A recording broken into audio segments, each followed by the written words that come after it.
Can you hand me the shuttlecock, please? Thank you.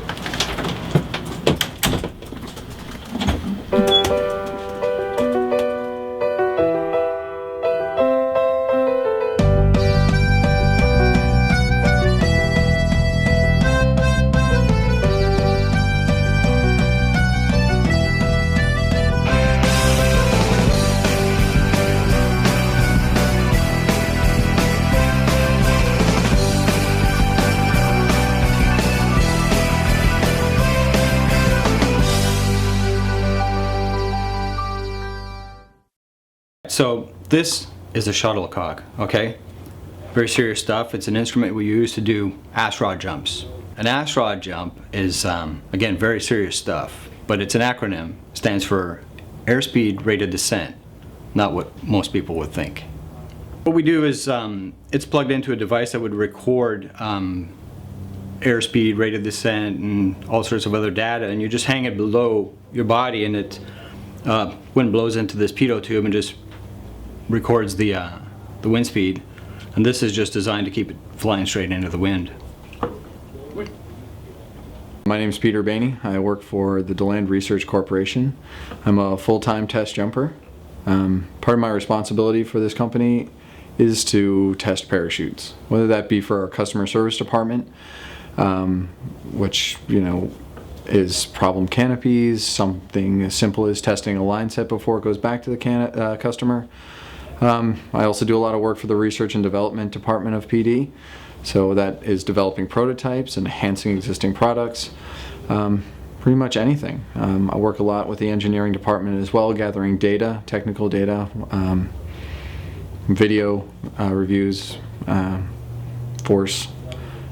Generally, anything that can be recorded on a parachute, I'm responsible for collecting in the field and putting up with Rickster. I'm Rickster Powell, and I'm R&D coordinator here at Performance Designs, and that has me doing quite a few varied tasks, one of them being the lead test jumper and coordinating tests that involve more than one person. The efficiency of each jump, just like accuracy, is imperative.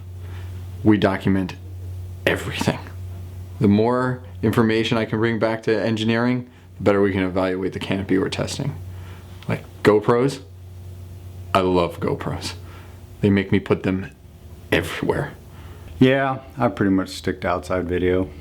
Call me a traditionalist, old timer. Back in the day I'd done stuff like this, but now there's a new generation of idiots.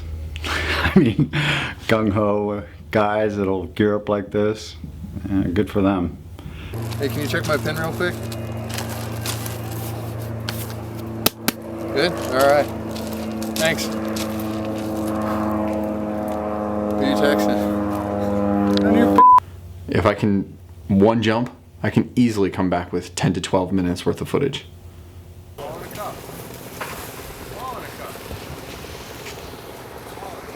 Honestly, I rarely get to jump the fun, cool canopies, you know, the high performance prototypes, any of that stuff. I don't, you know. It seems to be Rickster's thing. You know, they kind of pamper him with it, you know, keep him around. But me, I've been typecast, you know. I really have to jump the big, the heavy, the hard openers, you know, all that stuff. You know, it's just where I've been, you know. Anything I have to really test issues, you know, anything that's a problem. You know, I have to jump a canopy that opens instantly or just doesn't have a flare anymore. I get my share of tough things to jump. I mean, I had one rev that like sniveled for 1,000 feet, you know, but my experience and calmness allows me to handle these situations with a clear head. You know, last week I had a that had to be loaded at a 2.6, known spinner, opening at terminal, and I was there in free fall, and I was thinking to myself, I actually like this now. You know, it's something I can handle. You know, I'm not afraid of the pain anymore. You know, and plus, you know, I go and see chiropractors, aromatherapists, this holistic doctor, you know, acupuncture lady. You know, and they all say I'm in great physical shape. You know.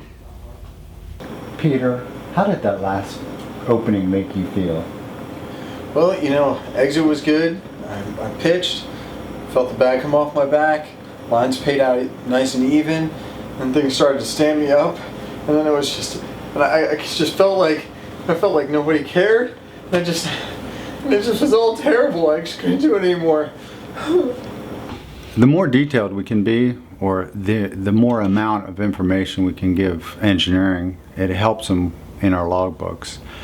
I like to think that I'm pretty clear and concise with my logs. The opening of this particular deceleration device was as smooth as a droplet of water lazily rolling out of a tender young flower petal. It eased out of the bag as gently as you would place a baby in a basket. The snivel phase. Well, as a DRC employee, you know, accuracy of the test is imperative, okay? So that means whether it's a Velocity or a Navigator 300, I have to be loading that exactly as the customer does. So if it's a 300 at 1:1, that means weight, a lot of weight, all right? And that just goes to show you, I have to be in my peak performance. You know, conditioning, you know, imperative. Sometimes we have to disguise ourselves a little bit. You know, we're jumping sensitive prototypes, and we're kind of celebrities around here, so we have to keep a low profile. So that's why we employ these, you know, super high-tech facial reconstruction, you know, techniques. It just simply makes it easier for me to do my job. You know, it's easier to move around the drop zone freely if people don't notice me. You know, these masks are just like the masks used in Mission Impossible movies. Hi there. Hey guys. Hi. We're just 2 normal jumpers. We'd like 2 normal slots on the next available airplane, please. Normal slots. Normal jumps, yeah, normal jumps. Oh, let's go.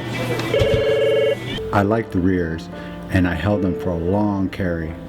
Transitioning to toggles, she reacted with another burst of energy that let us float even further before reaching down to my fingertips and slowing and finally bringing us to a finish that set us gently on our tippy toes.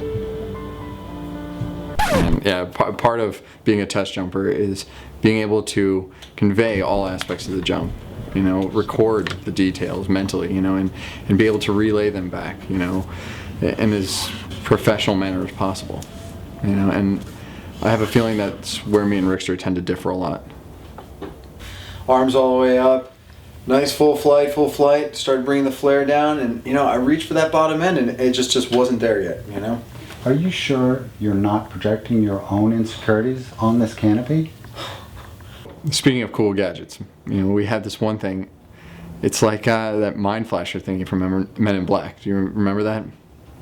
Bill, props, man. This thing is perfect.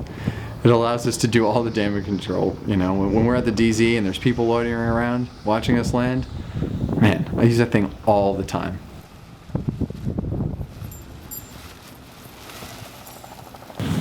Hey, is that one of them special swoop canopies?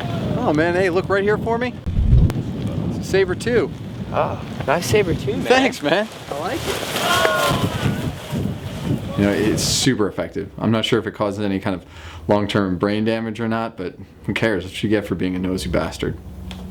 Peter has his toys and gadgets, but I like to rely on the old school ways. I like to rely on like mental deception, and sometimes I use Jedi mind tricks to deal with nosy jumpers. Peter, before you release the double fronts and enter into your turn, you need to find your happy place. The place that you seek calm, that'll help you enter the rotations faster and get more power through the bottom. Are you kidding me? More power? I'm out of here.